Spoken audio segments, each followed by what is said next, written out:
বন্ধুরা, আজ আমি আপনাদের কাছে শঙ্কর মাছের রেসিপি নিয়ে এসেছি, যা পুষ্টিগুণে ভরপুর। তো বন্ধুরা, আমার চ্যানেলটিকে সাবস্ক্রাইব আর বেল আইকন প্রেস করার জন্য এবং লাইক শেয়ার করার জন্য অনুরোধ রইল। দেখে নিন, শঙ্কর মাছ প্রথমে ধুয়ে তারপরে গরম জলে একটু ধুয়ে নিয়ে নিয়েছি। আস্তে আস্তে শঙ্কর মাছের উপকারিতা এবং কার্যকারিতা আপনাদের বলবো। দেখে নিন কিভাবে, কি প্রসেসে খেলে খুব ভালো হয় বা আমাদের শরীরে সব গুণগুলো, শঙ্কর মাছের গুণগুলো আমরা পাবো। দেখুন, নুন আর হলুদ দিয়ে মেখে নিলাম। শঙ্কর মাছকে কখনো আপনারা ভেজে খাবেন না, ভেজে খেলে এর পুষ্টিগুণ কমে যায়। আজকাল দেখুন, বাড়ি মানে প্রত্যেক বাড়িতেই বা ঘরে ঘরে বলতে পারেন, প্রেশার সুগারের রুগী ভর্তি থাকে। সবারই প্রেশার সুগার সাধারণত 90% লোকের থাকে, মানে বয়স বাড়ার সাথে সাথে। দেখে নিন, শঙ্কর মাছকে আমি ভাজলাম না, জাস্ট ম্যারিনেট করে রেখেছি নুন হলুদ দিয়ে। তারপরে আমি সর্ষের তেল দিয়ে তাতে পেঁয়াজ কুচি দিয়ে দিয়েছি ভাজার জন্য। একটু ভেজে নিন, ভাজা হয়ে গেলে এতে রসুন বাটা আর সামান্য আদা বাটা দিয়ে দেবো। দুটোই 1 স্পুন করে নিয়ে নিয়েছি। এবার এইটাকে ভালো করে কষিয়ে নেব। যেটা বলছিলাম, শঙ্কর মাছের উপকারিতা, যাদের প্রেশার আছে বা সুগার আছে তাদের কিন্তু এই শঙ্কর মাছ খেলে, এইভাবে খেলে প্রেশার সুগার নিয়ন্ত্রণে থাকে।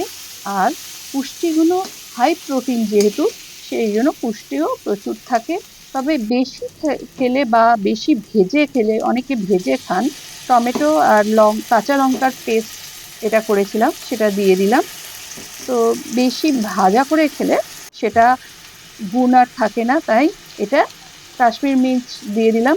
তাই এটা আমি যেভাবে রান্না করেছি দেখে নিই, সেইভাবে খেলে এর পুষ্টিগুণ আরো ভালো থাকে এবং নষ্ট হয় না। এখানে ধনে আর জিরে গুঁড়ো দিয়ে দিলাম 1 টেবিল চামচ। এবার আবার একটু জল দিয়ে আবারও কষিয়ে নেব। যেটা বলছিলাম পুষ্টিগুণের কথা, আপনাদের যাদের সুগার আছে বা প্রেশার আছে বা দুটোই আছে, তারা এই মাছ সপ্তাহে অন্তত 2 দিন খেতে পারেন, যদি পেয়ে থাকেন। তবে সব বাজারে পাওয়া যায় না, বেশ বড় বড় বড় বাজারে একটু পাওয়া যায়। আর যাদের হাঁটুর ব্যথা বা হাড়ের কমজোর আছে, তারাও এই মাছ খেতে পারেন। ভিটামিন ডি, এটা তো সামুদ্রিক মাছ, ভিটামিন ডি সমৃদ্ধ এই মাছ। দেখুন, মাছটা যে ম্যারিনেট করে রেখেছিলাম, সেই মাছটা এবার এই মশলার সাথে একটু হালকা করে কষিয়ে নেব। খুব বেশি কষাবো না, যতক্ষণ না তেল ছাড়ে ততক্ষণ পর্যন্ত কষালেই হবে। দেখুন, তেল ছেড়ে গেছে। এবার আমি এখানে আর একটু কষিয়ে জল দিয়ে দেবো। যারা সুগার প্রেশার বা এইসবে ভুগছেন, তারা এই মাছটা এইভাবে খেতে পারেন। আর সব থেকে বড় কথা, এই মাছ খেলে স্মৃতিশক্তিও বজায় থাকে। মানে স্মৃতিশক্তি, দেখবেন বয়স বাড়ার সাথে সাথে আমাদের একটু স্মৃতিশক্তি হ্রাস পায়। তো এই মাছটা খেলে সেদিক থেকে আমরা অনেক উপকার পাবো। বাচ্চাদেরও খাওয়াতে পারেন। দেখুন, এবার জল দিয়ে দিয়েছি, দিয়ে একটু ফুটিয়ে নেবো ভালো করে। ফুটিয়ে নেওয়ার জন্য এটাতে একটু ঢাকা চাপা দিয়ে দিতে হবে। যেহেতু নুন আর হলুদ আগে থেকে মেখে রেখেছিলাম, সেই জন্য হলুদ আর দিচ্ছি না। নুনটা ঢাকা চাপা দেওয়ার পর দেখুন, ঢাকা চাপা দিয়ে দিয়েছি, দিয়ে ফুটিয়ে নিয়ে আবার খুলে দিয়েছি। এবার 2-3টে কাঁচা লঙ্কা চিড়ে দিয়ে দিলাম।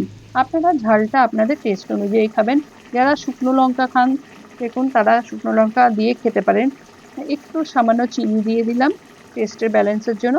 কিন্তু শুকনো লঙ্কা যেহেতু আজকাল অনেকেই খান না, সেই জন্য, আমরাও খাই না, সেই জন্য কাঁচা লঙ্কাই দিয়ে দিলাম। গরম মশলা দিয়ে এবার আর একটু ফুটিয়ে নিয়ে ধনেপাতা ছড়িয়ে দিলাম।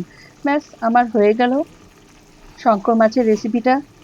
তো বন্ধুরা, কেমন লাগলো রেসিপিটা অবশ্যই কমেন্ট বক্সে লিখে জানাবেন। আর আপনারাও বাড়িতে তৈরি করে খাবেন, সুস্থ থাকবেন, শরীরের যত্ন নেবেন। এভাবে টেস্টি অ্যান্ড হেলদি ফুড অবশ্যই বাড়িতে তৈরি করে খাবেন। আর আমার চ্যানেলটিকে সাবস্ক্রাইব করতে কিন্তু ভুলবেন না। ভালো থাকবেন। আজ এই পর্যন্ত। নমস্কার।